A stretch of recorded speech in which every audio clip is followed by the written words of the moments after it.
It's a strangely quiet day here at Tulsa's Red Castle Gun Club. There's nobody else here on the range, and the wind is really calm today. So I'm going to take advantage of this situation, and I'm going to do a little sound test.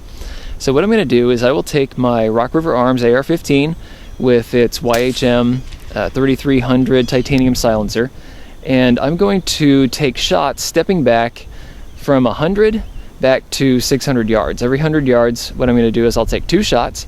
I will do an unsuppressed, and then I'll take a suppressed. Now naturally, every time I take a shot, you are going to hear the crack of the bullet going over the camera or past the camera or somewhere up here. You're kind of at the firing line. That's where I'm going to have the camera. And so there will be that crack of the bullet going over, but then wait and listen for the pop of the rifle. At 100 yards, they'll be very close to each other. As I step back, there will be a greater amount of time between the shots, or between the two sounds, the crack of the bullet and then the pop of the rifle. And we'll see what a difference the silencer makes. And I did a test on this a while back, but I had some audio interference, so hopefully this one will come out a little bit better. I'm anticipating that once we get back to about, in the 500 yard range, you'll really stop hearing the rifle.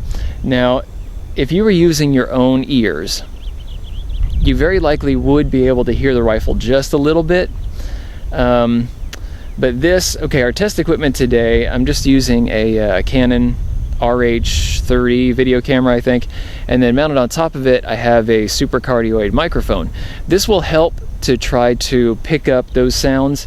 It's going to give us a little bit more directionality. If I were to use the built-in microphone right there, it probably wouldn't work quite as well. So I'm getting a little bit more pickup from this mic up top, and hopefully we'll still be able to hear some stuff. But this will kind of give you an idea of how effective a suppressor can be and at what ranges. It's going to help to kind of get to mask the sound of the rifle. This is going to be pretty cool.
That was a pretty revealing test. The last time that I did this, it was a kind of windy day, and there was a lot of other background noise. There were engines, there were other people shooting here at the range, so it was kind of difficult to actually listen for the rifle. And you can hear that this time, even at 600 yards, you could still hear the report of the rifle. You could actually hear the pop of the gases on this end.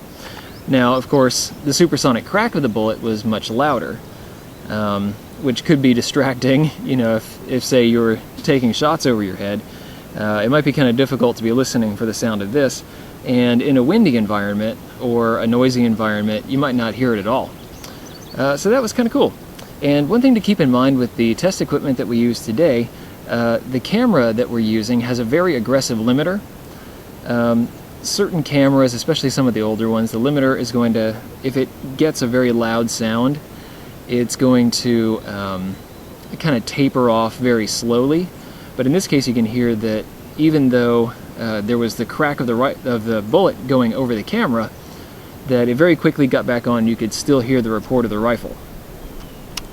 Now again, this isn't any kind of scientific test equipment or anything. There's really nothing here that would be considered reportable findings or anything, but it's still kind of interesting to hear the sound. Thanks a bunch, guys.